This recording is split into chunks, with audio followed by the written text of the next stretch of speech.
تو کیا حضرت آپ دیکھتے ہیں کہ مستقبل میں یہ چیزیں آپ کو بڑھتی ہوئی نظر آ رہی ہیں، یہ انزائٹی، ڈپریشنز؟ ہم اگر آج سے کچھ سال پر پیچھے چلے جائیں تو ہم نے اپنے والدین سے کبھی ڈپریشن کا نام نہیں سنا تھا۔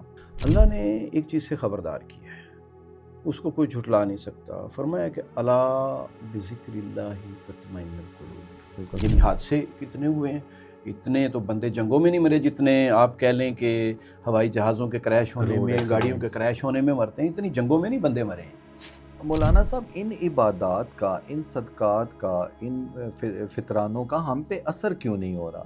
یہ چیزیں ہماری روح تک سرایت کیوں نہیں کر رہی؟ ہمارے انر جو جذبات ہیں نا، ان کا حصہ نہیں بنا ہے۔ ہم مذہب کو بس اتنا ماننے کے لیے تیار ہیں جو ہمیں فیور دے، یعنی کہ ہمارے مفاد کو فیور دے۔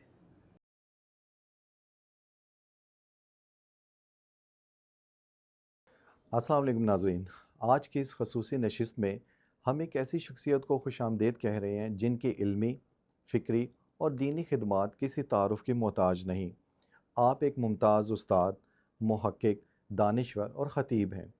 یونیورسٹی کے علمی ماحول سے لے کے جمعہ کے ممبر تک آپ نے ہمیشہ علم، شعور اور اصلاح معاشرہ کا پیغام عام کیا ہے۔ آج کے دور میں ہم دیکھتے ہیں کہ نوجوان مایوسی کا شکار ہیں، خاندان کمزور ہو رہے ہیں، طلاق کی شرح میں بے حد اضافہ ہو رہے ہیں، والدین اور اولاد کے درمیان فاصلے بڑھ رہے ہیں۔ عبادات کے باوجود معاشرتی مسائل ہیں کہ کم ہونے کا نام ہی نہیں لے رہے۔ ایسے میں ان موضوعات پر سنجیدہ اور مدلل گفتگو وقت کی ایک اہم ضرورت ہے۔ اس مقصد کے لیے آج ہمارے درمیان موجود ہیں محترم پروفیسر ڈاکٹر اختر حسین اعظمی صاحب۔ سر، آج آپ کے وقت دینے کا بہت شکریہ، ہم آپ کے بہت شکر گزار ہیں کہ آپ نے اپنے قیمتی وقت سے ہمیں ٹائم دیا، اور آج ہم اپنی گفتگو کا آغاز کریں گے، اور میں آپ سے کچھ وہ معاشرتی مسائل کے بارے میں جاننا چاہوں گا جو عمومی طور پہ ہمارے جو لوگ ہیں، ہماری جو آج کل کی جو عوام ہے، ہماری جو ینگ جنریشن ہے، وہ بالخصوص فیس کر رہے ہیں۔ تو سب سے پہلے پروفیسر صاحب، میں آپ سے جاننا یہ چاہوں گا کہ آج کل اتنی زیادہ فیسلٹیز ہیں، بہت ساری زندگی میں آسانیاں، آسائشیں ہیں، لیکن اس کے باوجود بھی آج کل کا نوجوان، آج کل کی عوام اتنی پریشان ہے، مایوس ہے، اس کی کیا وجوہات ہو سکتی ہیں؟ بسم اللہ الرحمن الرحیم۔ یہ بہت یہ اہم ایشو ہے آج کے دور کا۔ دیکھیے، جو انسان کی پریشانی ہے نا، اس کی وجہ ایک ہم کہہ سکتے ہیں کہ انسان کی ضروریات پوری نہیں ہو رہی ہیں، لیکن محض ضروریات کا پورا کر دینا یا اس کو فیسیلیٹیٹ کر دینا یہ مسئلے کا حل نہیں ہے، کیونکہ انسان دو چیزوں کا مجموعہ ہے۔ ایک اس کا جسم ہے، اس کی ضروریات ہیں، اس کا آرام ہے، اس کی بیماریوں کا علاج ہے۔ دوسرا، انسان اس کے علاوہ یہ ہے کہ وہ ایک روح رکھتا ہے، اس کو ذہنی اور نفسیاتی سیٹسفیکشن کی بھی ضرورت ہے، اس کو اپنی روحانی ضروریات بھی پوری کرنے کی۔ تو اصل مسئلہ یہ ہوا ہے کہ جب ہمارا دین سے تعلق ٹوٹا ہے تو ہم صرف یعنی کہہ لیں کہ معاشرتی حیوان بن کے رہ گئے ہیں، جو کہ یورپ کے اندر ویسے بھی انسان کو سوشل اینیمل کہا جاتا ہے، جبکہ اسلام جو ہمارا دین ہے وہ یہ کہتا ہے ان لوگوں کے بارے میں کہ جو زندگی کے بارے میں کوئی مقصد نہیں رکھتے اور کوئی انسانی جسم سے اوپر بالا تر کسی ہستی کے سامنے اپنے آپ کو جواب دہ نہیں سمجھتے ہیں، تو ان کا کیا معاملہ ہے کہ قرآن کہتا ہے اولئک کا کلا نام بل ہم اضل، وہ چوپائے ہیں بلکہ ان سے بھی بدتر ہیں۔ تو اب چوپایا اگر پریشان ہوگا تو اس کے وہ روحانی مسائل نہیں ہوں گے، لیکن انسان ہے، اس کی روح کا بھی مسئلہ ہے۔ تو جب انسان اپنے آپ کو جانور کی سطح پہ لے کے جائے گا نا، تو پھر اس کا روحانی پہلو کمزور ہو جائے گا، وہ اس کو ڈسٹرب کرے گا، ٹھیک ہے؟ تو اس حوالے سے آپ معاشرے کے لیے ضروری ہے کہ جہاں ہم اس کی جسمانی ضروریات کا خیال رکھتے ہیں تو وہاں ہم اس کی روحانی ضروریات کا بھی خیال رکھیں۔ یعنی روح مضطرب ہے تو اس کو کسی کے سامنے دعا مانگنے کے لیے، مشکل کشائی کے لیے، حاجت روائی کے لیے صحیح اس کو رہنمائی ملے، قرآن کے ذریعے سے ملے، اللہ کے رسولوں انبیاء کرام کے جو انہوں نے مشقت بھری زندگیاں گزاری ہیں لیکن وہ اس پر خوش رہے ہیں، مطمئن رہے ہیں، تو وہی چیز اگر ہمارے اندر آئے گی تو یہ اضطراب، بے چینی یعنی منیمائز ہو جائے گا. یہ تو نہیں کہ یہ ختم ہو جائے، ختم نہیں ختم ہوگا. نہیں ہوگا لیکن یہ منیمائز ہو جائے گا. تو کیا حضرت آپ دیکھتے ہیں کہ مستقبل میں یہ چیزیں آپ کو بڑھتی ہوئی نظر آ رہی ہیں، یہ انزائٹی، ڈپریشنز؟ ہم اگر آج سے کچھ سال پر پیچھے چلے جائیں تو ہم نے اپنے والدین سے کبھی ڈپریشن کا نام نہیں سنا تھا. جی ہمیں مطلب یہ والی ایک نئی جو آرتھوڈاکس قسم کی چیز ہمارے سامنے آئی ہے کہ ہم نے اس دور کی ایجاد ہے. ڈپریشن ہے، چھوٹے چھوٹے بچے کہتے ہیں ہمیں ڈپریشن ہے، ہمیں انزائٹی ہے.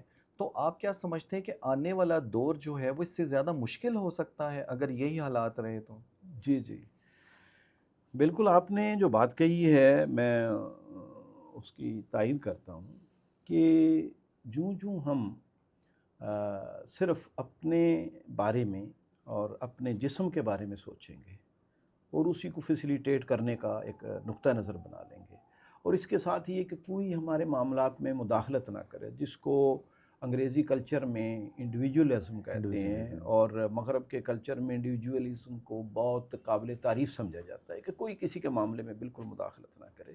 اسلام نے تو اس بارے میں اعتدال دیے ہے نا کہ غیر ضروری آپ مداخلت بھی نہیں کرنی، لیکن یہ ہے کہ معاشرے میں کوئی محروم ہے آپ نے اس کے ساتھ کھڑے ہونا ہے، کوئی ظلم کر رہا ہے آپ نے اس کا ہاتھ پکڑنا ہے، کوئی برائی کر رہا ہے آپ نے اس کو نصیحت کرنی ہے. ٹھیک ہے، اب لوگ اب تو مرد کیا، خواتین بھی اور بچیاں بھی ہماری آگے یہ کہتی ہیں کہ جی یہ میرا معاملہ ہے، آپ کون ہوتے ہیں اس میں مداخلت کرنے والے. تو جو یہ چیز بڑھے گی نا تو یہ پھر آدمی تنہا ہو جاتا ہے، اور اس تنہائی کو پہلے تو وہ انجوائے کرتا ہے کہ میرے اوپر کوئی قدغن نہیں، کوئی پابندی نہیں، لیکن جوں جوں آگے عمر میں بڑھتا ہے تو اس کے ساتھ ساتھ پھر اس کو اس کے نتائج بھگتنے ہوتے ہیں. وہ تنہا ہو جاتا ہے، اور جب تنہا ہوتا ہے کوئی اس کا ساتھی نہیں ہوتا ہے، کوئی اس کو سمجھنے والا نہیں ہوتا، کوئی اس کو پیار اور محبت دینے والا نہیں ہوتا، تو پھر یہ انگزائٹی بڑھتی ہے، ڈپریشن بڑھتا ہے، پھر آدمی سارا بوجھ اپنی ذات پر لے لیتا ہے. اور اس عمل کے اندر جب آدمی کو پریشانی ہوتی ہے، ایک سب سے بڑا سہارا وہ اللہ کی ذات کا اللہ ہے. کی ذات. ٹھیک ہے، جو اندیکھی ذات ہے لیکن وہ سننے والی ہے، وہ مشکل کو آسان کرنے والی ہے. اس کے ساتھ جو ربط ہوتا ہے، ٹھیک ہے، اس کے ساتھ جو تعلق ہوتا ہے، جو ہم دعاؤں کی صورت میں، نمازوں کی صورت میں اور ایک ذکر اذکار کی صورت میں قائم کرتے ہیں، تو وہ پھر ہماری وہ انگزائٹی کم ہونی شروع ہو جاتی ہے. وہ آج کا مسئلہ یہ ہے کہ آدمی یہ تو سمجھتا ہے کہ اس کو کامرس میں بہت آگے ہونا چاہیے، سائنس میں بہت آگے ہونا چاہیے، اور یہ ساری چیزیں اس کے پاس ہونی چاہیے. لیکن میں آپ کو اگر یہ بات کروں کہ یہ انگزائٹی ہے کہاں، یعنی ہم وسائل سے بھی محروم لوگ ہیں. مشرق کے لوگ عموماً وسائل سے محروم ہیں، ہمیشہ سے محروم. ٹھیک ہے، اور بڑے عرصے، لمبے عرصے سے یہ چل رہی ہے. ہمارے ہاں ترقی کم ہے، ہمارے ہاں یعنی اگر ٹریفک کا مسئلہ ہے تو وہاں بھی ہمیں یعنی کہ انگزائٹی سے واسطہ پڑتا ہے، ہمیں پریشانی سے واسطہ پڑتا ہے. یورپ کے اندر تو ایسا نہیں ہے، بہت ترقی بھی ہے اور رولز بڑے سخت ہیں، اور یعنی آپ کو کہیں کوئی رکاوٹ نہیں ہے، آپ کو ہر جگہ فیسیلیٹیٹ کرنے کے لیے سارے ادارے موجود ہیں. لیکن اس کے باوجود آپ کو معلوم ہے کہ خودکشی کا ریٹ سب سے زیادہ کہاں ہے؟ آپ جانتے ہیں کہ سب سے زیادہ اس وقت ڈپریشن کے شکار لوگ، اور سب سے زیادہ وہ ڈاکٹرز جو آپ کے نفسیاتی ڈاکٹر ہیں، سب سے زیادہ ان کی قدر امریکہ کے اندر ہے، کیونکہ وہاں ڈپریشن سب سے زیادہ ہے. اسی طرح خودکشی کا ریٹ کہاں ہے؟ سب سے زیادہ اسکینڈینیوین ممالک میں. اگر آپ نے سنا نہ ہو تو اس چیز کو یعنی سمجھنے کی ضرورت ہے، اس پہ بلکہ کام کرنے کی ضرورت ہے کہ سب سے زیادہ خودکشی کا ریٹ جن سٹیٹس کو ویلفیئر سٹیٹس کہا جاتا ہے، اسکینڈینیوین ممالک، ناروے، ڈنمارک، سویڈن وغیرہ وغیرہ، جو ہم جیسے لوگوں کے لیے آئیڈیلائز کرتے ہیں، وہ یورپ کے لیے بھی آئیڈیل ہیں. امریکہ میں بھی وہ سہولیات نہیں ہیں جو ان اسکینڈینیوین ممالک میں سہولیات دی جاتی ہیں. ایون کہ یعنی کہ ایک آدمی جو ماسٹرز کر کے فارغ ہوتا ہے تو اس کو جب تک جاب نہیں ملتی 17 گریڈ کی اس کو وہ جو ہے نا اسکالرشپ، وہ ملتا ہے اس کو، مل رہا بے روزگاری الاؤنس جس کو ہم مل رہا کہتے ہوتا ہیں ہے۔ وہ ملتا ہے۔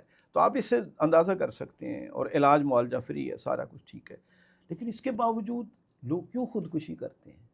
پھر یہ ہے کہ جاپان ایک بہت اسٹیبلش ملک ہے، ترقی یافتہ تھیفٹ ملک ہے، ریٹ زیرو ہے، اور کوئی وہاں چور بازاری اور کوئی کسی قسم کی جرائم نہیں ہے۔ جرائم نہیں ہے، اس کے باوجود وہاں انہوں نے خودکشی کی قانوناً اجازت دی ہوئی ہے، کیونکہ وہاں خودکشی زیادہ۔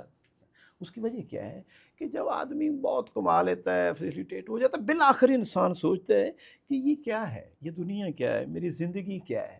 تو یہ وہ جواب سائنسدانوں کے پاس نہیں ہے، اس کا جواب آج کل کے سوشل سائنٹسٹ کے پاس بھی نہیں ہے۔ اس کا جواب مذہب دیتا ہے، وہ کوئی بھی مذہب ہو، میں کہتا ہوں کوئی بھی مذہب ہو، لیکن ان مذاہب میں سب سے بہترین جواب قرآن دیتا ہے، ٹھیک ہے۔ تو جب ان چیزوں سے دوری ہوگی نا، تو انسان کے اندر خلا پیدا ہو جاتا ہے۔ اب اس خلا کو اگر کوئی صحیح رہنمائی مل جاتی ہے، کوئی رہنمائی دینے والا مل جاتا ہے، تو وہ سدھر جاتا ہے، ورنہ یہ ہے کہ وہ کسی بھی ذہنی اور نفسیاتی بگاڑ کا شکار ہو جاتا ہے۔ بہت شکریہ آپ کی رہنمائی کا۔ بیسیکلی آپ کی جو گفتگو ہے اس سے میں یہ اخذ کر رہا ہوں کہ جو ایک اللہ تعالیٰ سے دوری ہے، اور جو ایک نفسہ نفسی کا ایک دور ہمارے یہاں بہت زیادہ نفسہ نفسی کا دور ہے، تو اس میں ہم عمومی طور پہ لوگوں کو محسوس کرتے ہیں کہ ہر انسان سوچ رہے ہے کہ میری فیملی کے لیے ہو، میرے بچوں کے لیے ہو، میرے لیے یہ ہو اور میرے لیے وہ۔ ہم لوگ جب تک عمومی طور پہ کہتے ہیں کہ ہم یورپ کو فالو کریں، وہاں پہ یہ پیسہ ہے، دولت ہے، آسائش ہے، سکون ہے، لیکن جیسا کہ آپ نے ابھی فرمایا کہ یورپ میں بھی اور اسکینڈینیوین کنٹریز کی آپ نے بات کی، تو اس کا مطلب یہ ہوا کہ آخری ایک نقطہ تو زندگی میں یہی ہے کہ اگر آپ مطمئن ہونا چاہتے ہیں اور کامیاب ہونا چاہتے ہیں تو اللہ سے لو لگانے کے علاوہ آپ کے پاس کوئی چارہ نہیں ہے۔ جی اس پہ تھوڑی سی رہنمائی کر دیجیے۔ جی بالکل، انسان کا جو اضطراب ہے نا، اس کو حل کرنے کے لیے اللہ کے ساتھ وابستہ ہونا ضروری ہے۔ اللہ نے ایک چیز سے خبردار کیا ہے، اس کو کوئی جھٹلا نہیں سکتا۔ فرمایا کہ الا بذکر اللہ تطمئن القلوب، خبردار کہ دل کا اطمینان صرف اللہ کی یاد میں ہے۔ تو اللہ کو جب ہم یاد کرتے ہیں نا، تو بہت سے دکھوں کا مداوع ہو جاتا ہے کہ کسی وقت ہم نے اللہ کے حضور پیش ہونا ہے، یہ دنیا ختم ہو جانی ہے، تو وہاں اللہ تعالیٰ نے نعمتوں کے وعدے کیے ہوئے ہیں، ظلم زیادتی کرنے والوں کو وہاں پکڑا جائے گا، ٹھیک ہے۔ تو میرے اوپر جس نے بھی ظلم کیا ہے، اگر میں معاف نہیں کرتا ہوں تو وہ گرفتار ہو جائے گا، اگر میں اس کو معاف کرتا ہوں اس کی بچت اور میری تو میرے لیے اطمینان کا باعث ہے کہ میرا رب میرے ساتھ ناانصافی نہیں کرے گا، ٹھیک ہے۔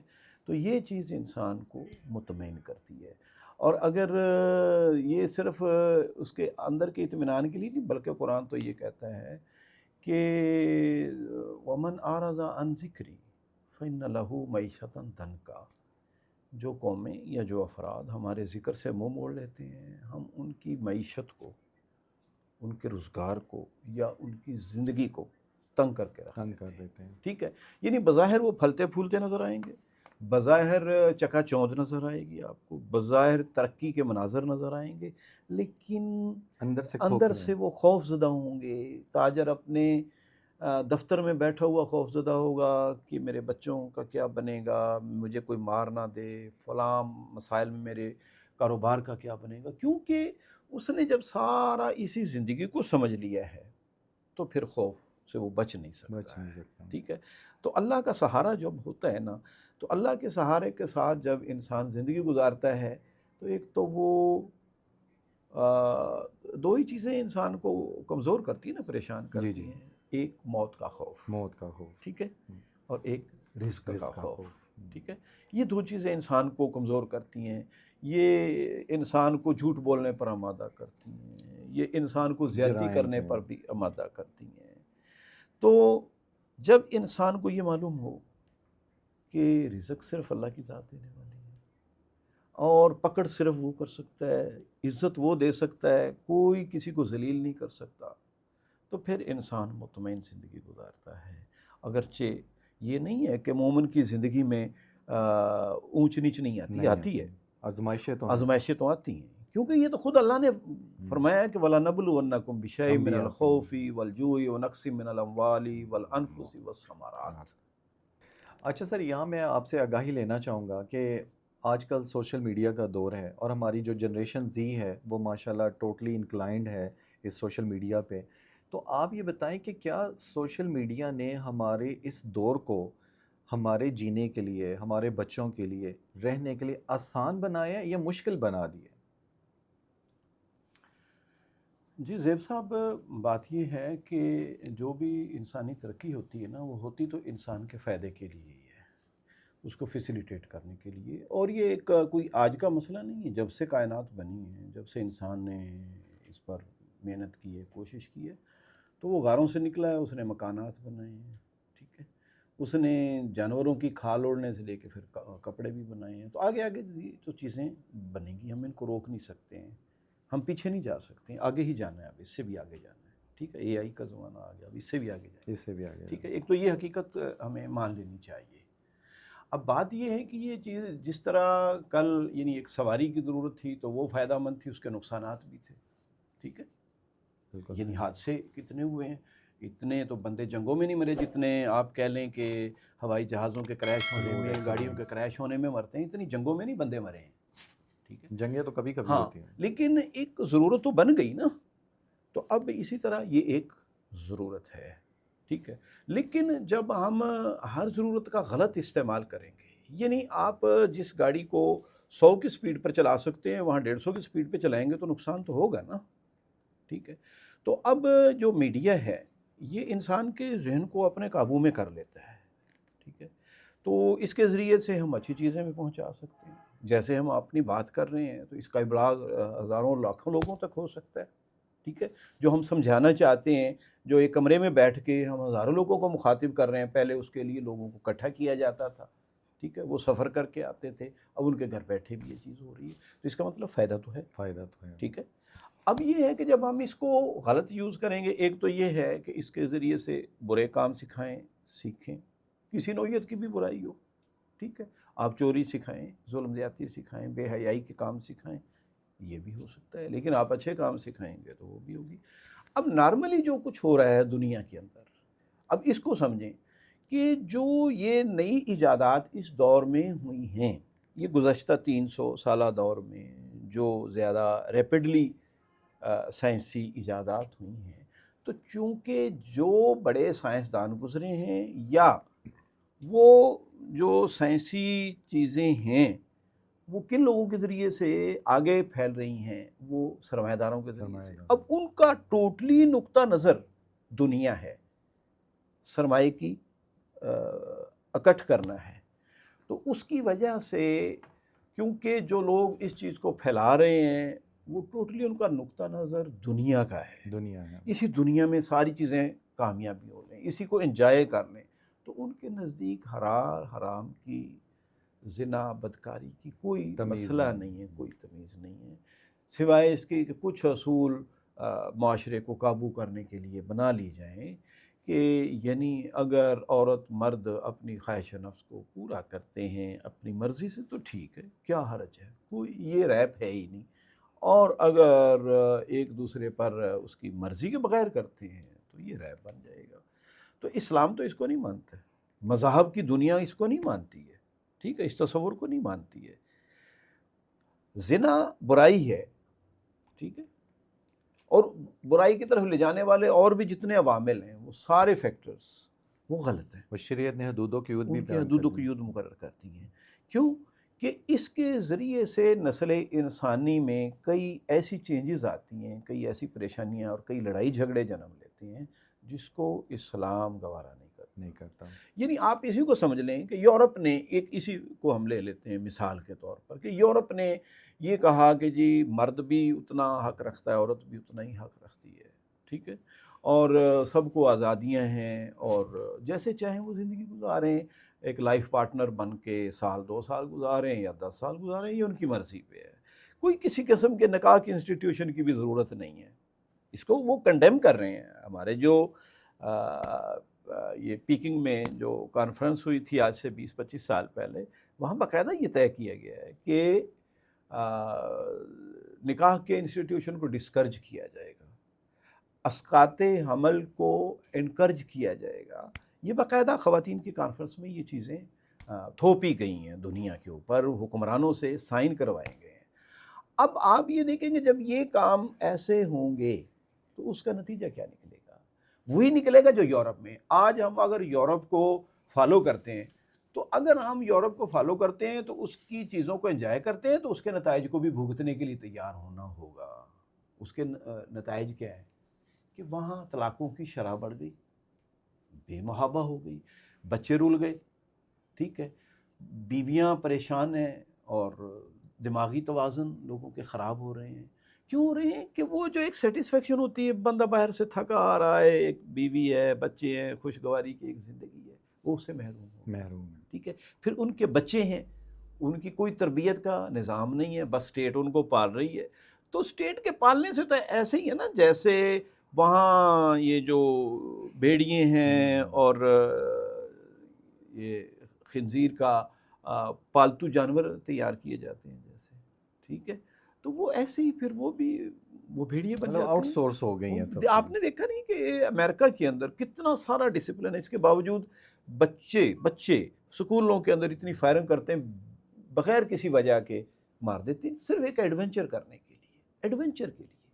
آپ کے اپنے ہاں یہ جو بڑی بڑی ڈکیتیاں ہوتی ہیں، آپ کے بڑے جو پوش ایریے ہیں ان کے اندر بہت ساری پیچھے یہ نہیں ہے کہ وہ غربت کی وجہ سے ڈکیتی کر رہے ہیں، پیسے کی وجہ سے نہیں، وہ صرف ایک انجوائمنٹ کے لیے، ایک ایڈونچر کرنے کے لیے ہم بھی کچھ کر سکتے ہیں.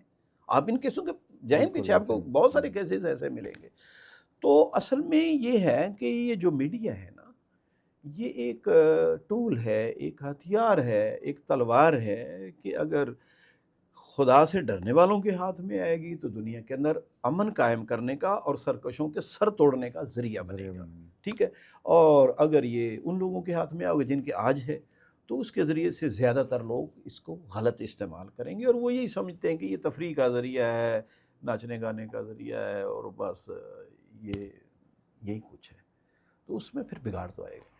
تو ماشاءاللہ آپ نے بڑا اچھا اس پہ ہماری رہنمائی کی ہے. تو یہ بتائیے گا کیا یہ جو ایک کانسیپٹ ہمیں ملا ابھی کچھ عرصہ پہلے ہم نے سنا میرا جسم میری مرضی، تو کہیں یہ چیزیں بھی اسی طرح کنیکٹ ہوتی ہیں معاشرے سے کہ آپ انڈیپینڈنٹ ہیں، آپ کے لیے شریعت کی جو حدود و قیود ہیں وہ بالکل نہیں ہیں، اور آپ اپنے جسم کو جیسے مرضی استعمال کریں، یا آپ کی اپنی ذاتی اس میں اختیارات میں ہیں؟ جی اصل میں جو مغربی تہذیب کی جو بنیادیں ہیں نا، ان کے اندر ایک چیز کو کہتے ہیں ہیومنزم. یعنی بظاہر تو لفظ بڑا اچھا ہے، یعنی انسانیت نوازی کہہ لیں یا انسانیت. ہمارے بچے بھی آج کل یہ کہتے ہیں کہ آپ کا مذہب کیا ہے؟ جی میرا مذہب انسانیت ہے. ٹھیک ہے نا، ایک خوبصورت جملہ ہے ویسے تو کہ انسانیت کا گویا میں سب سے زیادہ ہمدرد ہوں. اب اگر اسلامی لحاظ سے دیکھا جائے تو بھائی اگر آپ انسانیت نواز ہیں تو کیا اللہ کے نبی صلی اللہ علیہ وآلہ وسلم کے بارے میں تاریخ کیا بتاتی ہے؟ کبھی آپ نے اسٹڈی کیا کہ کیا وہ انسانیت کے سچے ہمدرد تھے کہ نہیں؟ کیا سب سے اچھا انسان ہونے کے ناطے سے جو ہمدردی، غمخساری اور احسان کیا جا سکتا تھا وہ آپ صلی اللہ علیہ وسلم سے بھی بہتر کسی نے کیا ہے. ٹھیک ہے، آپ کون سا ایڈیشن لے آئے ہیں انسانیت کا؟ ٹھیک ہے. اب اصل میں انسانیت کا نا، میں اب آپ کو تھوڑا سا پیچھے لے جاؤں کہ مغرب میں جب مذہب سے انہوں نے چھٹکارا حاصل کر لیا نا، کیونکہ اس میں کچھ اہل مذہب کی بھی غلطیوں کا دخل تھا، پریسٹس کا اس میں دخل تھا، اجارہ داری تھی مذہب کے، تو انہوں نے کہا کہ اصل اس کائنات کے اندر حیثیت انسان کی ہے، انسانیت. تو انسان خود مختار ہے، انسان صاحب حیثیت ہے، اور جو انسان سوچتا ہے نا وہی درست ہوتا ہے. اس پہ باہر سے کوئی چیز تھوپی نہ جائے. وہ باہر سے چیز تھوپنی، پریسٹ نہ کوئی تھوپے، کوئی مذہب نہ تھوپے، ان کے نزدیک یہ باہر کی چیزیں ہیں. حالانکہ مذہبی تو وہ چیز ہے جو اندر سے انسان کو کھڑا کرتی ہے، تیار کرتی ہے. تو یہ تصور وہاں سے آیا. اب جب انسان ہی سب کچھ ہے تو اب وہ عورت کو دیا، مرد کو دیا کہ میرا جسم میری مرضی. نہیں بھائی، ہم نہیں کہہ سکتے. اگر آپ مسلمان ہیں پھر آپ یہ نہیں کہہ سکتے ہیں. یہ تو باغیوں کا کام ہے. انسان ہونے کی حیثیت سے ہم اللہ کے عبد ہیں، ہم اس کے بندے ہیں. ہمارا جسم ہماری مرضی نہیں، ہمارے جسم پہ اللہ کی مرضی، میرے رب کی مرضی، جس نے ہمیں بنایا، جس نے ہمیں تخلیق کیا ہے. اگر تو ہم واقعی اس کو خالق مانتے ہیں، اپنا رب مانتے ہیں کہ اس نے ہمارے لیے ساری ذرائع پیدا کی ہیں، ٹھیک ہے، تو پھر تو ہم یہ نہیں کہہ سکتے کہ میرا جسم میری مرضی، ٹھیک ہے۔ ہمارے ہاں اہل علم یہ حق نہیں دیتے ہیں کہ میں وصیت کر جاؤں کہ میرے آنکھیں میرے بعد کسی کو دے دینا، اللہ نے اختیار نہیں دیا مجھے میرے جسم میں اپنے جسم میں اپنی مرضی نہیں چلا سکتا کہ میں خودکشی، اسلام میں خودکشی حرام ہے، بڑی سخت وعیدیں ہیں اس کے اوپر، ورنہ تو اگر میرا جسم میری مرضی ہے تو خودکشی کو پھر آپ کو حلال کرنا ہوگا، اور یہ دنیا کے اندر پھر یہ بھی بحثیں اب آ گئی ہیں جی خودکشی کے لیے بھی، اب جو پہلے، حالانکہ یہ بھی مغرب میں بھی یہ بین ہے ابھی تک، ٹھیک ہے، سوائے چند ایک یعنی جاپان وغیرہ کے دوسرے، لیکن اب یہ بھی اسی طرف لا رہے ہیں، کیونکہ جو آدمی خدا سے بیزار ہو جائے گا نا، پھر وہ اپنے اپنے ذہنی ذائچے بنائے گا، قانون بنائے گا، پھر اس کو نقصانات آئیں گے، پھر توڑے گا، پھر بنائیں گے، یہی سلسلہ چلتا رہے گا۔ تو یہ میرا جسم میری مرضی والے نہ تو یورپ کے حال کو جانتے ہیں کہ ان کی مرضی کے نتیجے میں عورت کتنی ذلیل اور رسوا ہوئی ہے وہاں پہ، کتنی بے رحمی کے ساتھ اس کے ساتھ سلوک ہو رہا ہے، ان کے نزدیک صرف جو میرا جسم میری مرضی والے لوگ ہیں، اور یہ صرف خواہشات کے بندے ہیں، اور یہ عورتوں کو ایک ٹول کے طور پر، ایک جنس کے طور پر صرف دیکھنے والے لوگ ہیں، یہ حقیقت میں اس کے خیر خواہ نہیں ہیں جتنے حضرت محمد صلی اللہ علیہ وسلم عورت کے حقوق کے لیے اس کے لیے سائبان بنے تھے، اس کے لیے احسان کرنے والے بنے تھے، ان لوگوں کو تو اس کی ہوا بھی نہیں لگی ہے، ہوا بھی نہیں لگی، یہ صرف اپنی خواہش کا کھلونا بنانا چاہتے یہ ہیں نفسانی خواہشات ہیں ان کے غلام ہیں بیسیکلی۔ جی بالکل بالکل۔ جزاک اللہ۔ ڈاکٹر صاحب، میں نے عمومی طور پہ دیکھا ہے جو ہمارے معاشرے کے کچھ مسائل ہیں ان میں ہم نے دیکھا ہے کہ ماشاءاللہ حج میں دن بدن ایک بہت بڑی تعداد جو ہے پاکستانی لوگوں کے حج کرتی ہیں، ہم ماشاءاللہ صدقات خیرات میں پہلے نمبر پہ ہیں پوری دنیا میں، ہم رمضان کے اندر ماشاءاللہ ہم روزے بھی رکھتے ہیں، اللہ تعالیٰ کے جو ہیں وہ عبادات بھی کرتے ہیں، تو اس کے باوجود یہ دیکھا گیا ہے کہ ہماری جو عدالتیں ہیں وہ آج بھی بھری ہوئی ہیں ان مقدمات سے جن میں لوگوں نے ایک دوسروں سے دھوکہ دہی کی ہے، ٹھیک ہے، ایک دوسرے کو دھوکے دیے ہیں، یہ چیٹنگ کی ہے۔ تو مولانا صاحب، ان عبادات کا، ان صدقات کا، ان فطرانوں کا ہم پہ اثر کیوں نہیں ہو رہا؟ یہ چیزیں ہماری روح تک سرایت کیوں نہیں کر رہی؟ جی جی، یہ واقعی معاشرے کا ایک المیہ ہے کہ بظاہر تو ہم پورا معاشرہ بڑا مذہبی ہے، لیکن ہمارے مذہب سے تعلق جو ہے نا وہ ایک سطحی ہے، اوپری سطح پہ ہے، وہ کہہ لیں کہ نمود و نمائش کی حد تک ہے، وہ ہمارا مزاج نہیں بنا مذہب، ہمارے انر جو جذبات ہیں نا ان کا حصہ نہیں بنا ہے، ہم مذہب کو بس اتنا ماننے کے لیے تیار ہیں جو ہمیں فیور دے، یعنی کہ ہمارے مفاد کو فیور دے، ٹھیک ہے۔ اس کا مطلب یہ ہوا کہ ہم نے مذہب کے لیے قربانی دینا نہیں سیکھا، نہیں سیکھا، جبکہ مذہب کا آغاز ہی قربانی سے ہوتا ہے، یعنی انبیاء نے جو کوششیں کی ہیں، جب دعوت دی ہے، معاشرے کی اصلاح کی ہے، تو پہلے دن سے ہی قربانی دی ہے نا، اپنے جذبات کی قربانی دی، اپنے آرام کی قربانی دی، لوگوں کی بری باتیں تانے سنے، ٹھیک ہے، پھر تکلیفیں اٹھائیں، بھوک برداشت کی، تو قربانی کے ذریعے سے ہی ہے، ٹھیک ہے۔ اب یہ مزاج ہمارا نہیں بنا ہے، یہ واقعی آپ کی بات درست ہے کہ آپ کو تو نہیں اندازہ ہے، جب ہم بچپن میں تھے تو نہ اتنے حافظ تھے، بلکہ ہم نے دیہات کے اندر علم ترا کیفا، یہ چھوٹی صورتیں جو نا انہی سے تراویحاں پڑھی ہیں، ٹھیک ہے۔ اب ہر جگہ حافظ ہی حافظ، اب مسجدیں نہیں ملتی ہیں حافظوں کو، اب مسجدوں پہ وہ چھتوں پہ پڑھاتے ہیں، گھروں میں پڑھاتے ہیں، ایسے ہی ہے نا۔ جی جی، پہلے اتنے عمرے اور حج نہیں ہوتے تھے ہمارے گاؤں سے، یعنی چند ایک آدمیوں کے نام انگلیوں پہ گنے جا سکتے تھے کہ وہ حج کر کے آئے ہیں، بے شمار عمرہ تو عام لوگ کرنے چلے جاتے ہیں، غریب سے غریب بھی چلا جاتا ہے جس کو ہم غریب سمجھتے ہیں۔ اسی طرح اعتکاف میں بیٹھنے والوں کی کثرت ہے۔ میں آپ کو ایک دلچسپ بات بتاؤں کہ سن 1986 کے اندر میں نے ماسٹرز کیا، تو میں نے اپنی والدہ کو کہا کہ اماں جی میں نے اعتکاف میں بیٹھنا ہے۔ اس وقت نوجوان اعتکاف میں بیٹھتے ہی نہیں تھے، ایک دو بوڑھے اور وہ کوئی دیہات میں تو کم از کم پکڑ کے بٹھایا جاتے تھے کہ بابا جی بیٹھ جاؤ، وہ کہتا تھا میں نے جانور سنبھالنے ہیں، چارہ چاہیے، وہ کہتے سب انتظام ہو جائے گا، آپ بیٹھیں صحیح، ٹھیک ہے نا۔ تو میں نے کہا اپنی والدہ کو، یہ وہ دور تھا میں بیٹھوں گا تو میری والدہ پتہ کیا کہنے لگی کہ اے پنڈ دے بڑھڑے سارے مر گئے نے جڑا تو اعتکافے بہنا ہے. مطلب کیا ہے کہ یہ تو بڑے بوڑھوں کا کام ہے. اس وقت یہ سمجھا جاتا کانسیپٹ یہ تھا کہ ٹھیک ہے، بس بزرگوں حاجی نے بوڑھے بیٹھنا. کریں گے، نماز بوڑھے پڑھیں گے، مجبوری ہے مسجد میں جائیں گے. جوانوں کا کام نہیں کہ وہ اعتکاف میں اتنے دن کے لیے بیٹھ جائیں. تو یہ ایک تصور تھا.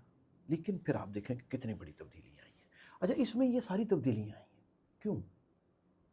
آپ یہ جانیں یہ اس لیے آئی ہیں کہ ہمیں یہ باور کرایا گیا کہ یہ دین ہے، یہ دین ہے. لیکن جن چیزوں کی طرف آپ توجہ دلا رہے ہیں نا کہ حلال کی روزی کھائیں، فیصلہ صحیح کریں، رشوت نہ لیں، کام چوری نہ کریں، پڑوسی کو تنگ نہ کریں، رشتہ داروں کے حقوق پورے کریں، بیوی کا جو حق بنتا ہے وہ اس کو دیں، بہن کا جو جائیداد میں حق ہے وہ خوش دلی سے دیں.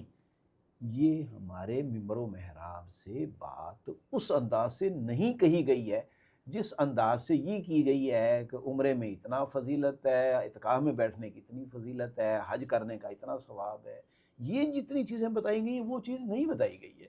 اس وجہ سے آپ کو یہ شکایت پیدا ہوتی ہے کہ ایک مسلمان معاشرے کے اندر لوگوں کو انصاف نہیں ملتا اور معمولی سے مقدمے کے اندر 4-4 5-5 سال لگ جاتے ہیں.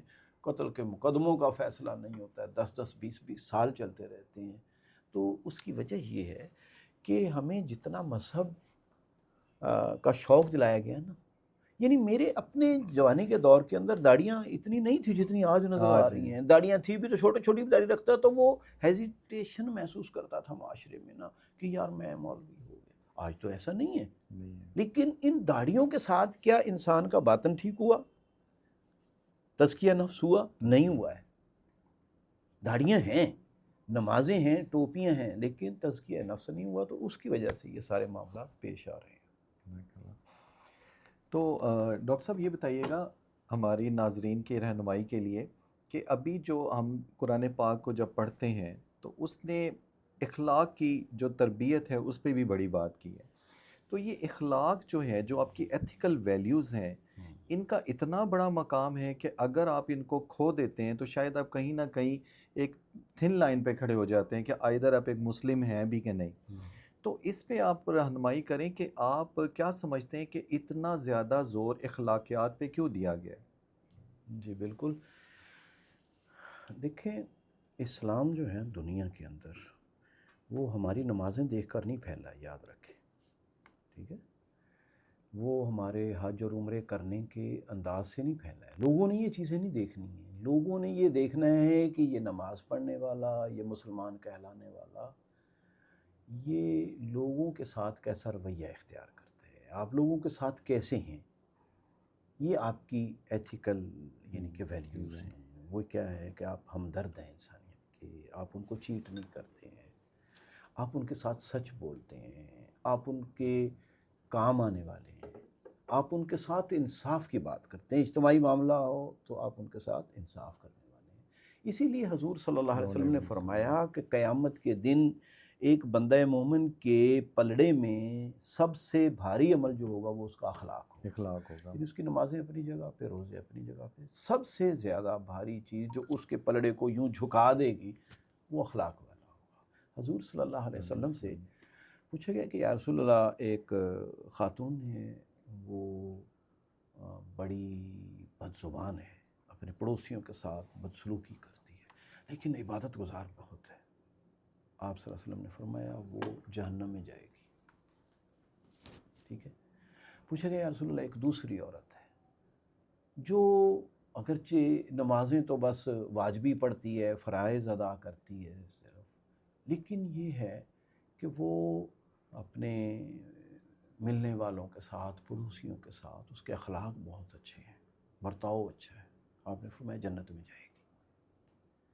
تو یہ اخلاق ہے کہ جو انسان کو دنیا کے اندر کامیابی دلاتا ہے. اور مذہب جو ہے دراصل اخلاق کیا ہے؟ اصل چیز یہ ہے کہ جب آپ ایک چیز ہے قانون کی سطح پر، قانون تو ایک ضابطہ ہوتا ہے اس کے ذریعے سے تاکہ معاشرے کو مجموعی لحاظ سے کسی لائن کے اندر رکھا جائے، لیکن محض قانون انسان کو بدل نہیں سکتا ہے، اندر سے نہیں بدل سکتا.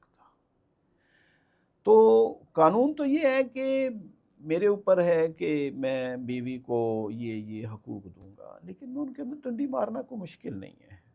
میں اس کے ساتھ برائی کرتا ہوں، میں چھپا سکتا ہوں، میں پنچایت کو بے وقوف بنا سکتا ہوں، میں جج کو غلط حقائق دے طریقے سکتے سے حقائق کو توڑ موڑ کے پیش کر سکتا ہوں.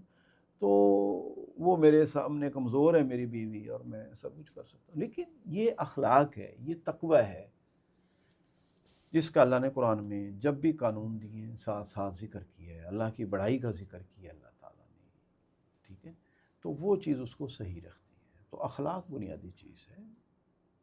تو یہ جو قانون ہے نا، یہ تو ایک مجبوری کا امر ہے کہ جب معاملہ کہیں نہ سدھرے تو پھر وہاں ہم جائیں. پھر جائیں گے. لیکن المیہ یہ ہے کہ جب سے مغربی کلچر دنیا پر گرفت کی ہے، جب سے اس وقت سے، کیونکہ اخلاق بیس کرتا ہے اصل میں مذہب سے تعلق کی بنیاد کے اوپر.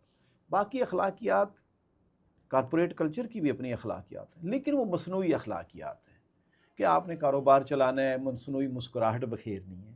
آپ نے اپنا پروگرام کامیاب کرنا ہے تو ایک مصنوعی طریقے سے کسی کی تعریف کرنی ہے. یہ ساری آرٹیفیشل چیزیں جو ہے نا، یہ زیادہ دیر نہیں چل سکتی ہیں. تو حقیقی چیز وہ اخلاقیات جو مذاہب نے دی ہے، اور سارے مذاہب اچھائی بھلائی ہی کی بات کرتے ہیں، اس لحاظ سے تو سب اکٹھے ہیں. جزاک اللہ. تو ڈاکٹر صاحب یہ بتائیے گا کہ حقوق اللہ اور حقوق العباد کے اندر ہم دیکھتے ہیں عمومی طور پہ ہمارے معاشرے میں بہت سارے لوگ اللہ تعالیٰ کے ہاں ان کے بہت قریب ہونے کی کوشش کرتے ہیں، اپنے رب کے ہاں عبادات کرتے ہیں، سجدے دیتے ہیں. لیکن اس کے ساتھ ساتھ ہم نے دیکھا ہے کہ جب وہ اپنے معاشرتی تعلقات میں آتے ہیں، بیہیویئر وائز جب ان کو دیکھا جاتا ہے، تو وہ عمومی طور پہ اس طرح سے پورا نہیں اترتے. ماشاءاللہ ان کا جو گیٹ اپ ہوتا ہے، ماشاءاللہ انہوں نے سنت رسول بھی رکھی ہوتی ہے، ساری چیزیں ہوتی ہیں، لیکن وہ اپنی کمٹمنٹس میں، اپنے عہد کے وفا کے اندر اس طرح سے پورا نہیں اترے ہوتے. مثال کے طور پہ ہم دیکھتے ہیں کہ اگر آپ کے محلے میں کسی ہمسائے کو آپ کی ضرورت ہے، وہاں پہ کوئی ایمرجنسی ہوگی ہے، وہی ایک 5 وقت کا نمازی ادھر جانے سے اوائڈ کرے گا. وہ کہے گا یار کل پولیس کے اس مسئلے میں نہ پھنس جاؤں، ایسا نہ ہو جائے. یہاں پہ جب ہم ایک تھن لائن پہ ایک مسلم کھڑا ہو جاتا ہے، کچھ کرنا بھی چاہتا ہے لیکن وہ حقوق العباد کے اس ایلیمنٹ کو پورا نہیں کر پاتا، تو یہاں پہ رہنمائی کریں کہ ہم کس طرح سے آگے جا سکتے ہیں. اللہ تعالیٰ نے جو انسان کو بنایا ہے نا، تو اس کے ذمے 3 طرح کے حقوق ہیں. ایک ہم جن کو حقوق اللہ کہتے ہیں، اور ایک حقوق النفس ہیں، انسان کے اپنے نفس کے بھی حقوق ہیں اپنے ذات پر. اور تیسری حقوق العباد ہے، یعنی اللہ کے بندوں کے حقوق. اللہ کے بندوں کے حقوق، اللہ کے بندوں کے حقوق جو ہیں وہ اتنی بڑی چیز ہے کہ بہت ساری احادیث سے یہ ثابت ہوتا ہے کہ آخرت میں اللہ تعالیٰ اپنے حقوق کو اپنے فضل سے معاف کر سکتا ہے، معاف کرے گا. ٹھیک ہے، لیکن جو حقوق العباد ہیں نا، اللہ اس وقت تک معاف نہیں کرے گا جب تک بندہ بندے کو معاف نہیں کرے گا. نہیں کرے گا. میں آپ کو ایک حدیث سناتا ہوں جس سے آپ کو بات سمجھ آ جائے. حضور صلی اللہ علیہ وسلم نے ایک دن پوچھا کہ مل مفلس، مفلس کون ہوتا ہے، کنگل آدمی کون ہوتا ہے. ٹھیک ہے، صحابہ نے اسی نقطہ نظر سے جو عام دنیا کا نقطہ نظر ہے عرض کیا کہ من لم لا درہم لہ ولا متاع، جس کے پاس درہم و دینار نہ ہو، سامان زندگی نہ ہو، وہ مفلس ہے. آپ نے فرمایا کہ المفلس فی امتی، میری امت کا مفلس کون ہے؟ میری امت کا مفلس وہ ہے کہ یاتی یوم القیامہ بصلاۃ و زکوٰۃ و تلاوت القرآن، یعنی نماز اور زکوٰۃ کے ساتھ آئے گا، تلاوت قرآن کے ساتھ آئے گا. مراد یہ ہے کہ نیکیوں کے ساتھ آئے گا، اور بھی نیکیاں کی آپ اس میں اور نیکیاں بھی شامل کر سکتے ہیں. ظاہر ساری نہیں آپ بتا سکتے تھے، مختصر بتا دی آپ نے. وقد یاتی قد شتم ھذا واکل مال ھذا وسفک دم ھذا وشتم ھذا. وہ بھی آ جائے گا جس کو اس نے گالم گلوچ کیا ہوگا، وہ بھی آ جائے گا کہ جس کو اس نے قتل کیا ہوگا، وہ بھی آ جائے گا کہ جس کا اس نے مال دبایا ہوگا. یعنی مختلف دعوے دار آ جائیں گے وہاں. یہ نیکیاں لے کے پہنچے گا، نماز روزے کی، تلاوت کی، درود شریف کی، اذکار کی ساری، ٹھیک ہے. اور دوسری طرف اس کے اوپر حقوق العباد والے آ جائیں گے، دعوے دار آ جائیں گے. اب کیا ہوگا؟ وہاں کچھ دینا تو ہے نا، دینا تو پڑے گا. دینا پڑے اب گا. وہاں یہاں کا مال تو نہیں چلے گا، وہاں کی کرنسی تو صرف اعمال ہے، اعمال ہے. مال نہیں ہے. تو کرنسی بدل جائے گی. اب اعمال ہی سے اس کا وہاں تبادلہ ہوگا. جو اس نے زیادتیاں کی ہوں گی تو اس کی کسی کو نماز کی آدھی نیکیاں دے دی جائیں گی، کسی کو زیادہ دے دی جائیں گی، کسی کو زکوٰۃ والے حصے میں سے دے دیا جائے گا، کسی کو اس کی قرآن کی تلاوت والے حصے میں سے. تو اگر تو وہ سارے چھوٹ، یعنی یہ چھوٹ گیا، اس کی نیکیاں اتنی ہوئیں کہ اس کی بھی بچت ہو جائے اور باقی ان میں تقسیم ہو گئے، تو نیکیاں تو کم ہو گئی نا، اس کا درجہ تو کم ہو گیا، ٹھیک ہے. لیکن فرمایا کہ فَإِنْ فَنِيَتْ حَسَنَاتُهُ، حدیث کے الفاظ ہیں کہ اگر اس کی نیکیاں ختم ہو گئی قبل ان یقضى ما علیہ، اس سے پہلے ہی ختم ہو گئی کہ جو اس کے اوپر وہ کیا کہتے ہیں آپ، لاگو ہوتے تھے، جو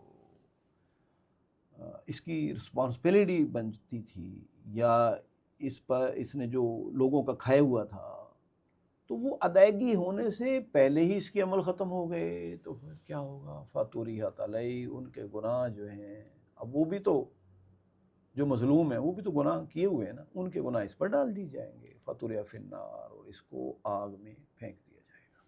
کس کو؟ حاجی صاحب کو، نمازی صاحب کو، ٹھیک ہے. تو بظاہر جو ہو سکتا ہے کسی مسجد کا وہ صدر گرامی بھی ہو، مسجد کمیٹی کا بھی بہت بڑا مقرر شعلہ بیان ہو، بہت سے لوگوں کو اس نے بڑی دین کے اوپر لگایا ہو، یہ بھی ممکن ہے، ٹھیک ہے. بہت بڑے دینی ادارے یا دینی جماعت کا سربراہ ہو، لیکن جو اس نے اپنے اختیارات یا اپنی طاقت کے ذریعے سے ظلم کیے ہیں، تجاوز کیا سارے. تو وہ تو ناکام ہو گیا، ٹھیک ہے. تو اسلام کے اندر حقوق العباد کی بنیادی اہمیت ہے. اب ایک آدمی، اللہ نے یہ نہیں کہا کہ ہم صرف نماز، روزے، حج، زکوٰۃ کا حساب لیں گے. اللہ نے فرمایا ان العہد کان مسئولا، اللہ تعالیٰ کے ہاں عہد کے بارے میں سوال کیا جائے گا، ٹھیک ہے. حضور صلی اللہ علیہ وسلم نے دیکھیں کتنی بات فرمائی، لا دین لمن لا عہد لہ ولا ایمان لمن لا امانۃ لہ، جس میں امانت داری نہیں اس کا کوئی ایمان نہیں، یعنی اس کے ایمان کا کوئی اعتبار نہیں، کوئی اعتبار نہیں. اور جس میں عہد کی پابندی نہیں اس کا کوئی دین نہیں. اس کا مطلب دین بین ہی یہ ہے کہ لوگوں کے حقوق العباد کی ادائیگی اصل دین ہے. جو حقوق العباد نہیں پورے کرتا، عہد کی پابندی کیا ہے؟ ہم، میرے اور آپ کے درمیان ایک معاملہ طے پایا ہے، تو میں اگر اس میں چیٹنگ کر رہا ہوں تو میں نے حقوق العباد کو مجروح کیا ہے، تو میں نے عہد کی پابندی نہیں کی، مجھ سے سوال کیا جائے گا. تو آپ تہجد گزار بھی ہیں. جو کچھ بھی ہے، کچھ بھی ہے، کوئی میری نماز نہیں وہاں مجھے چھڑائے گی، ٹھیک ہے. ہاں، اللہ کی رحمت ہو جائے، اللہ اس کو بھی خوش کر دے، مجھے بھی بچا لے، یہ ہو سکتا ہے، یہ تو اس کی، لیکن اس کا حق اس کو ملے گا. ڈاکٹر صاحب، ایک بڑا عمومی طور پہ کویسچن آتا ہے ذہن کے اندر، کیا مذہب کا مقصد صرف جنت کا حصول ہے؟ دیکھیں، الٹیمیٹ کامیابی تو یہی ہے کہ انسان کو جنت مل جائے، ٹھیک ہے. اللہ نے قرآن میں یہ بات فرمائی ہے، جہاں یہ فرمایا کہ کل نفس ذائقۃ الموت، ہر آدمی نے موت کا مزہ چکھنا ہے، ٹھیک ہے. تو اس میں یہ بات فرمائی ہے فمن زحزح عن النار وادخل الجنہ فقد فاز، کہ جس نے جو جہنم کی آگ سے بچ گیا اور جنت میں داخل ہو گیا وہ کامیاب ہو گیا. حقیقی کامیابی تو وہ ہے، ٹھیک ہے، الٹیمیٹ کامیابی. لیکن اس جنت میں جانے کا راستہ جو ہے وہ کوئی بائی پاس، انسانیت سے بائی پاس نہیں گزرتا، انسانیت کے اندر سے گزرے گا، کاروباری زندگی کے اندر سے گزرے گا، ٹھیک ہے. تو اس لحاظ سے مذہب ہی تو وہ چیز ہے کہ جو سب سے زیادہ انسانیت کی تربیت کا ذریعہ ہے۔ ایک تربیت وہ ہے جو ہمیں باہر کا ماحول دیتا ہے، ٹھیک ہے، ہم کسی ادارے میں جاتے ہیں، ہم سڑک پہ چل رہے ہیں، ہم آپس میں گفتگو کر رہے ہیں، یہ ساری باہر سے ہمیں تربیت مل رہی ہے۔ ایک یہ ہے کہ آپ اپنے اندر کھو جائیں، جیسے اقبال کہتا ہے نا، اپنے من میں ڈوب کر پا جا سراغ زندگی، تو اگر میرا نہیں بنتا نہ بن، اپنا تو بن، اپنا تو بن۔ ٹھیک ہے۔ تو جب میں یہ سوچتا ہوں کہ یار میری حقیقی کامیابی کیا ہے، ٹھیک ہے، جب میرا رب سے میرے تعلق کیا ہے، تو اصل میں مذہب انسان کو انسان بنانے کا سب سے بڑا ذریعہ ہے۔ یہ جو انسانیت نوازی کی بات کی جاتی ہے نا، تو سب سے بڑے انسانیت نواز وہ انبیاء کرام ہیں جو انہوں نے مذہب کی ہمیشہ تجدید کی ہے، ٹھیک ہے۔ تو مذہب انسان کو انسان بنانے کے لیے آیا سر۔ انسان بنے گا تو وہ دوسرے کا خیر خواہ ہوگا، وہ دوسرے کو معاف کرنے والا ہوگا، وہ اپنے حقوق تک قناعت کرنے والا ہوگا، دوسروں کے حقوق پہ ڈاکہ مارنے والا نہیں بنے گا۔ یہ مقصود ہے۔ تو انسان کو دنیا میں اچھا انسان بنانا اور آخرت میں اس ذریعے سے اس کو جنت کی نوید سنانا، مذہب یہی کرتا ہے۔ مطلب ایک پورا پیکج ہے جس کے تحت آپ کو اپنی زندگی کا جو لاہ عمل ہے اس کے تحت زندگی گزارنی ہوتی ہے۔ جزاک اللہ۔ تو پروفیسر صاحب مجھے یہ بتائیے گا کہ عمومی طور پہ آج کا نوجوان ڈگریوں پہ ڈگریاں لیا جا رہا ہے، ماشاءاللہ بہترین یونیورسٹیز بن گئی ہیں، باہر کے ممالک میں اسکالرشپس پہ بھی جا رہے ہیں، تو کیا آپ سمجھتے ہیں کہ جو اصل تعلیم ہے وہ بھی ہمارے نوجوان کو مل رہی ہے یا صرف ڈگریز کا حصول ہی جا رہی ہے؟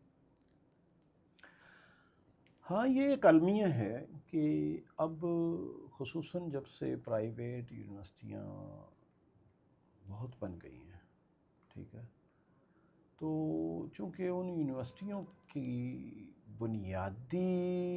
بنیادوں میں جو چیز موجود ہے وہ علم کی خدمت نہیں ہے بہرحال، یعنی 95% تو ایسا ہی ہے۔ اصل چیز ہے اس کے ذریعے سے کچھ ارن کرنا، اور خصوصاً جب سے ہمارے ہاں جو فیکٹری ایریا بند ہونا شروع ہوا ہے، اس دور سے تو یونیورسٹیوں کے ذریعے سے کمائی کرنا، زیادہ لوگ وہ آ گئے ہیں اس ایریے میں کالجوں بنانے میں جنہوں نے اس کو ٹوٹلی ایک بزنس کمرشل سوچ کے ساتھ ڈیولپ کیا ہے۔ تو اگرچہ پہلے بھی کوئی آئیڈیل تعلیمی نظام تو نہیں تھا، کیونکہ ہم نے اسی کو قبول کیا جو ہمیں مغرب دے گیا ہے،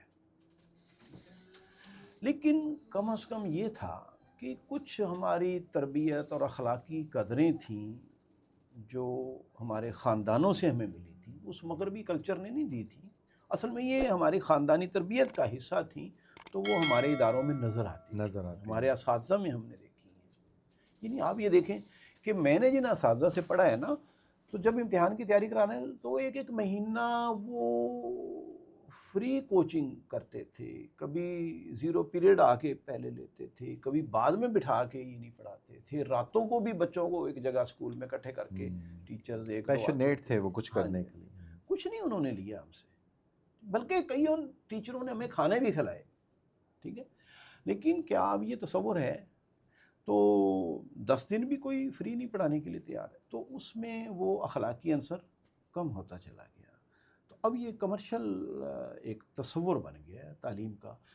تو وہ اقبال نے بھی کہا تھا نا کہ بدلا زمانہ ایسا کہ لڑکا پس از سبق کہتا ہے استاد سے کہ بل پیش کیجیے، تھا ایک زمانہ خدمت استاد کے عوض دل چاہتا تھا ہدیہ دل پیش کیجیے۔ ہدیہ دل پیش کیجیے۔ ایک زمانہ تو یہ تھا کہ جو خدمت استاد کرتا تھا، پڑھاتا تھا، کہتا تھا کہ ہم اپنا دل بھی اس کو پیش کر دیں، جان بھی پیش کر دیں، اور اب زمانہ ایسا بدلا ہے کہ بچہ کہتا ہے کہ جی جناب چھوڑیں اور باتوں کو، اپنا بل آپ کا جو بنتا ہے نا، آپ نے جو پڑھایا ہے وہ اپنی فیس پیش کریں، جو پیمنٹ ہے وہ بتائیں۔ تو کمرشل، تو یہ استاد اور شاگرد کا جو روحانی رشتہ تھا نا، اخلاقی رشتہ تھا، اس میں وہ دراڑ آ گئی ہے آپ کے اس تصور کی وجہ سے۔ تو یہ ماشاءاللہ آپ نے بڑے خوبصورت طریقے سے بیان کیا ہے کہ کس طرح سے آج کی جو ڈگریز ہیں وہ بچوں کے اندر وہ چینج نہیں لا پا رہی جو پراپرلی انہیں ایک معاشرے کا اچھا فرد بھی بنا سکتی ہیں۔ تو پروفیسر صاحب مجھے یہ بتائیے گا کہ عمومی طور پہ ہم دیکھیں گے جو مدارس میں بچے ماشاءاللہ قرآن پاک حفظ کر رہے ہوتے ہیں، ان بچوں کے اوپر نارملی ہم نے ایک معاشرے میں ٹیگ دیکھا ہے کہ شاید یہ بچے کچھ غریب فیملی سے ہیں یا خدا نخواستہ ان کے باپ جو ہیں وہ زندانی ہے، وہ یتیم ہیں، اس طرح کے بچوں کو لا کے مساجد میں نارملی پڑھا دیا جاتا ہے کہ جاؤ تم قرآن حفظ کرو۔ لیکن عمومی طور پہ قرآن حفظ کرنا، مدارس میں جا کے پڑھنا، یہ تو بہت اعلیٰ رتبے کی بات ہے۔ تو آپ کیا سمجھتے ہیں کیا ان بچوں کو سائنسی علوم حاصل نہیں کرنے چاہیے؟ دیکھیے ہر فیلڈ کے لیے نا مختلف چیزوں کی تیاریوں کی ضرورت ہوتی ہے۔ ہمیں انجینئرز کی بھی ضرورت ہے، ہمیں ڈاکٹرز کی بھی ضرورت ہے، اکانومسٹ کی بھی ضرورت ہے، یہ سارے شعبے ہیں نا، اور ہمیں سائنٹسٹ کی بھی ضرورت ہے۔ اب اسلام اس بارے میں کیا رہنمائی دیتا ہے؟ اس میں آپ کسی بھی چیز کی نفی نہیں کر سکتے، سائنٹسٹ بھی ہونے چاہیے، یہ آج کا مسئلہ نہیں ہے۔ امام غزالی رحمۃ اللہ علیہ نے اس چیز پر افسوس کا اظہار کیا ہے اپنے دور میں کہ ہمارے دور میں لوگ قاضی بننے کے لیے بہت کچھ پڑھتے ہیں، مفتی بنتے ہیں، فقیہ بنتے ہیں، کیونکہ اس وقت ان ذرائع سے زیادہ بندے کو آگے نکلنے کا اور آپ کی ایگزیکٹو میں جانے کا اور آپ کی جوڈیشری میں جانے کا موقع ملتا تھا، اور اس کو زیادہ فضیلت بھی حاصل ہوتی تھی۔ تو وہ کہتے ہیں کہ لیکن اب لوگ سائنسدان نہیں بن رہے ہیں، وہ اپنے دور کا بھی کر رہے ہیں۔ کیوں؟ کہ اب یہ فرض کفایہ ہے کہ اگر ادھر نہیں آ رہا تو لوگوں کو ادھر آنا چاہیے۔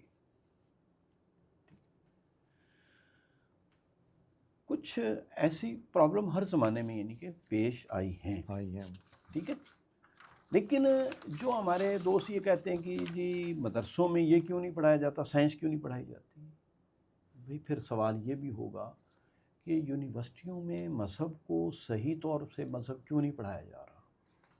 اصل اس کا حل کیا ہے کہ اصل میں آپ میٹرک تک یا جو آپ کی ایف اے تک ہے وہ آپ کا نصاب ایسا ہونا چاہیے کہ جو ہر فرد کو ایک پورا صحیح مسلمان بنانے میں مددگار ہو، صرف ایک اسلامیات کا مضمون نہ ہو، دینیات کا مضمون نہ ہو، بلکہ آپ کی چاہے آپ کی لینگویجز ہوں، چاہے آپ کی سائنس ہو، چاہے آپ کی ریاضی ہو، آپ اس میں جتنا اسلامی حوالے سے مواد دیں تو اس میں ذہن میں کنٹراڈکشن نہ آئے کہ وہ افسانہ پڑھے تو اس کے اندر شراب کا بھی ذکر آ رہا ہو، جو تعلقات حرام ہیں اسلام میں مرد عورت کے ان کو بے حیائی سے بیان کیا جا رہا ہو، تو پھر وہ ذہن میں ایک ہلچل تو مچے گی نا کہ اسلام کیا کہتا ہے، یہ کیا ہے، ٹھیک ہے۔ تو اسی طرح اگر حساب میں سود کی فضیلتیں معیشت میں پڑھائی جا رہی ہوں اور ان کے اوپر کوئی کریٹیسائز نہ ہو تو پھر خرابی تو ہوگی نا۔ تو اصل چیز یہ ہے کہ یعنی آپ میٹرک یا ایف اے لیول تک پوری ایک کلاس تیار کریں جو بالکل مذہب کے بارے میں کلیئرٹی ہو، ان کی اس کے دلائل معلوم ہو، پھر اب اس کو اختیار ہے کہ وہ کس فیلڈ میں جانا چاہتا ہے، ٹھیک ہے۔ کچھ عالم بننا چاہتے ہیں تو اب عالم پہ یہ نہیں چیز تھوپی جاتی کہ وہ ضرور سائنسدان بنے، ٹھیک ہے، بھئی لوگوں کی صلاحیتیں ہیں، طبیعتیں ہیں، مزاج ہے، وہ اس کو ہی انجام دے گا، ٹھیک ہے۔ باقی لوگ کوئی ڈاکٹر بننا چاہتا ہے وہ اس طرف چلا جائے، لیکن ڈاکٹر ایک اچھا مسلمان بھی ہو، انجینئر ایک اچھا مسلمان بھی ہو، یہ ہماری ضرورت ہے۔ صرف انجینئرنگ ہی پڑھائے جانا لیکن اس کو مسلمان نہیں بنائیں گے تو وہ وہی کچھ کرے گا جو آج ہو رہا ہے ہمارے ساتھ، مسلمان ہوتے ہوئے ہم سب کچھ کر رہے ہیں، ٹھیک ہے، یہ تو ہوگا پھر۔ تو لہٰذا معاشرے کی ضرورت یہ ہے کہ ہر قسم کے لوگ چاہیے۔ اب دیکھیں نا، ایک اچھے ڈاکٹر کو ڈاکٹر بننے میں کتنا عرصہ لگتا ہے، ٹھیک ہے، تب اور پھر اس میں بھی ایک اسپیشلائزیشن ہے، ٹھیک ہے، سرجن بننے کے لیے پھر ہاں آگے برانچیز ہیں تو وہ اس میں چلا جاتا ہے۔ اب آپ اس سے تقاضا کریں گے بھئی یہ جرنل پریکٹیشنر کیوں نہیں ہے، فزیشین کیوں نہیں ہے؟ نہیں. اب عالم سے یہ تقاضا کرنا کہ وہ یوں کیوں نہیں ہے کہ اس کو سائنس بھی آتی ہو، بھئی نہیں آئے گی. ٹھیک ہے نا. ہاں البتہ جو عالم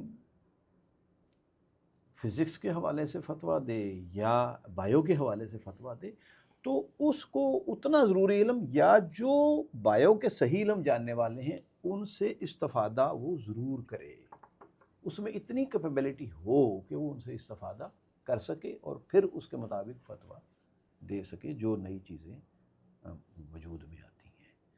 تو ہمارا المیہ یہ ہے کہ جو ہمارے مدرسے ہیں وہ بنیادی جو فکر ہے معاشرے کی، مغرب کی جو ہم پر ایک چھائی ہوئی ہے اس کو نہیں جانتے ہیں، وہ جاننا چاہیے ان کو. ٹھیک ہے. اور جو ہمارا مسٹر طبقہ ہے وہ اسلام سے ہی آگاہ نہیں، بنیادی چیزوں سے ہی آگاہ نہیں ہے. تو یہ بنیادی باتیں تو دونوں کو معلوم ہونی چاہیے. ٹھیک ہے. پھر وہ جس فیلڈ میں جائیں ٹھیک ہے، کامیاب ہے. یہ تو کرنا ہوگا، یہ تو الگ الگ ہے. جزاک اللہ. تو میں سر آپ سے آج کی ہماری نشست کا آخری سوال کرنا چاہوں گا کہ جو ہمارے عالم ہیں اور جو ہمارے ماشاءاللہ اساتذہ ہیں وہ کسی بھی معاشرے کی پختگی میں اپنا اہم رول ادا کرتے ہیں اور کرتے آئے ہیں. کیا آپ سمجھتے ہیں کہ آج کا عالم، آج کا ٹیچر، آج کا معمار اسی طرح سے اپنا رول ادا کر رہا ہے جو کہ ایک معاشرے کی پختگی کے لیے ہونا چاہیے؟ جی دیکھیں، عالم آدمی اسی وقت رول اچھا ادا کر سکتا ہے کہ جب وہ معاشرے کو بھی ڈیپتھ سے جانتا ہو اور جو معاشرے کے اوپر فکر اثر انداز ہوتی ہے، حسن اللہ. جیسے کہ آج مغرب کی فکر معاشرے پر اثر انداز ہے، ہم مانیں نہ یا نہ مانیں، حتیٰ کہ مولوی بھی اس کا شکار ہے. ٹھیک ہے. صرف مذہب سے جو بغاوت کرنے والے یا ایک عام دنیا داری لوگ نہیں ہیں، وہ بھی اس کے سامنے ڈھہ گیا ہے. تو اس کو جب وہ مدرسے سے نکلتا ہے تو بیچارہ تنہا ہوتا ہے، ایک طرح سے اس کو کچھ پتہ نہیں ہوتا ہے کہ معاشرے میں کہاں کھڑے ہونا ہے. اور ان مدارس نے جہاں دین کی خدمت کی ہے، دین کی حفاظت کی ہے، وہاں ایک کلچر یہ بھی ڈیولپ ہوا ہے کہ اس نے دنیا کی سربراہی سے یا دنیا کی رہنمائی سے گویا دستبرداری اختیار کر لی ہے. وہ کہتا ہے کہ میں نے مسجد میں ایڈجسٹ ہونا ہے، مدرسے میں ایڈجسٹ ہونا ہے، اور جو پڑھا ہے اس کو لوگوں کو ازبر کرانا ہے یا اس نے نماز پڑھانی ہے. اس نے اپنے آپ کو اس چیز کے اوپر قناعت کر لی ہے. جبکہ اس امت کے بارے میں جب یہ فرمایا کہ کنتم خیر امت، تو فرمایا اخرجت للناس، تم بہترین امت. اور کیوں اخرجت للناس؟ تم انسانیت کی رہنمائی کے لیے، انسانیت کی بھلائی کے لیے مبعوث کیا گیا ہے. تو یہ تو ایک عالم کا بنیادی فرض ہے کہ وہ انسانیت کی ضرورتوں کو سمجھے، اس دور کے معاشرے کے تقاضوں کو سمجھے، اور وہ کیسے اس کی رہنمائی کر سکتا ہے. وہ بالکل اس میں ارریلیونٹ ہو معاشرے میں. اور آج عالم آدمی ارریلیونٹ، اس کی وجہ کیا ہے کہ اس سے پہلے یہی ہمارا درس نظامی تھا، اس کے ذریعے سے لوگ جوڈیشری میں جاتے تھے، اس کے ذریعے سے ہی یہ انگریزوں کی آمد تک اسی کے ذریعے سے ہی لوگ قاضی بنتے تھے، جج بنتے تھے، اسی کے ذریعے سے دیگر کام بھی انہی مدارس سے ہوتے تھے. اور جتنے انجینئر تیار ہوئے وہ بھی انہی مدارس سے ہی تیار ہوئے تھے. ٹھیک ہے. اس وقت کی ضروریات کے مطابق وہ سلیبس تھا. ٹھیک ہے. لیکن جب انگریز آئے ہیں تو ہمارا مطمع نظر صرف یہ بن گیا کہ انگریزوں کے ہاتھوں سے جو اب سب مغربی کلچر میں، مغربی تعلیم میں رنگے جا رہے ہیں، تو ہم نے اپنا دین بچانا ہے. اگرچہ ان کا جذبہ نیک تھا، لیکن کم از کم جب پاکستان بن گیا، ہم آزاد ہو گئے، تو اس وقت تو ہمارے علماء کو سوچنا چاہیے تھا کہ اب بھی وہی سلیبس چلے گا. تو انہوں نے اس معاشرے کے لیے کہ اس کی کیسے رہنمائی کرنی ہے، اس کے لیے کوئی ہوم ورک نہیں کیا، اور وہ اسی پہ قناعت کیے ہوئے ہیں. اور پھر ایک المیہ یہ ہے کہ انگریزوں نے جب ہمارے اوقاف کو اجاڑ دیا تو اپنی ذات میں اہل علم نے، علماء نے کچھ مدارس قائم کیے، تو ان کا کوئی مالی طور پر پسانے حال نہیں تھا. حتیٰ کہ دلی کے شہر کے اندر بھی ڈپٹی نذیر جیسے لوگوں کو بھی انہوں نے اپنی کہانی لکھی ہے، گھروں میں روٹیاں مانگنے جانا پڑتا تھا. تو اس سے کیا ہوا ہے کہ وہ ایک ذہن پست ہو گئے. پستی تو آتی ہے نا جب آپ ہاتھ سوال دراز کر رہے ہیں، آپ مانگنے نکلتے ہیں، تو آپ معاشرے پہ کیسے اثر انداز ہو سکتے ہیں؟ مانگنے والوں کو تو معاشرہ کسی طرح بھی نہیں قبول کرتا. نہیں تو کرتا. مولوی کی حیثیت کو انگریز بھی چاہتا تھا کہ اس کو ڈیمورلائز کر دیا جائے، اس کو گھٹا دیا جائے. وہ کیا اس نے، لیکن خود ہم نے بھی اس کو قبول کر لیا. ٹھیک ہے. تو اب وہ آدمی، پھر یہ ہے کہ مدارس کا ایک بڑا خرابی یہ ہے کہ میں نے کئی جگہ پہ عرض کیا ہے، مدارس کے لوگوں سے بھی دست بستہ بھی عرض کیا ہے کہ ایک تو وہاں بھی کوئی تزکیہ نفس کا سامان نہیں ہے. اصول پڑھائے جاتے ہیں، فقہ رٹائی جاتی ہے. ٹھیک ہے، یہ تو چیزیں ہیں، لیکن خدا خوفی، اللہ ہی پر توکل، یہ تو بھائی جتنا کام لوگوں میں اتنا ہی مولوی میں موجود ہے. اس سے زیادہ نہیں ہے اس کا لیول. معاف کرنا، اچھے لوگ بھی ہو سکتے ہیں، لیکن وہی معاملہ ہے وہاں بھی. اور دوسری یہ ہے کہ وہ ان چند فروعی مسائل کے اندر ان کی توجہات ہو گئی، وہی ان کو رٹایا گیا. تو جس کو فروعی اور اختلافی مسائل ہی یاد ہوں گے، ظاہر ہے جس کا علم جس نوعیت کا ہوگا وہ مسجد میں تو وہی بیان کرے گا. وہی نا بیان کرے جس گا. مجلس میں بیٹھے گا، اس کی علمیت کا اظہار، اس کے بڑے ہونے کا اظہار تو اس کی علمیت سے، اور علمیت اس کی محدود کر دی چند مسائل کے اندر. وہ لوگوں کی رہنمائی کے منصب سے دستبردار ہو کر اپنی اہمیت اجاگر کرنے کے لیے اور اپنا حلقہ مضبوط کرنے کے لیے وہ ان مسائل کو چھیڑتا ہے جو معاشرے کی ضرورت نہیں ہے. نہیں ہے. اور اسی وجہ سے نوجوان ان سے بدظن بھی ہوتے ہیں، مسجدوں سے بدظن ہے. لمبی لمبی تقریریں ہیں، لیکن وہ ساری اختلافیات کے اوپر مبنی ہیں. مطلب اس کی وہ یوٹیلیٹی نہیں مل رہی جو ملنی چاہیے تھی. تو یہ یوٹیلیٹی کا مسئلہ ہے. جزاک اللہ. ڈاکٹر صاحب، میں نے ماشاءاللہ آج کی نشست سے، آج کی علم سے بھرپور محفل سے بہت فائدہ اٹھایا ہے، اور مجھے امید ہے کہ ہمارے جو ناظرین ہیں وہ بھی ماشاءاللہ اس سے بھرپور فائدہ اٹھائیں گے. تو آپ کے آج ٹائم دینے کا میں اگین آپ کا تہہ دل سے شکریہ ادا کرتا ہوں، اور انشاءاللہ امید ہے کہ ہم اسی طرح سے بھرپور علم سے بھرپور جو محفل ہے وہ آئندہ بھی آپ کے لیے انشاءاللہ لے کے آئیں گے. شکریہ.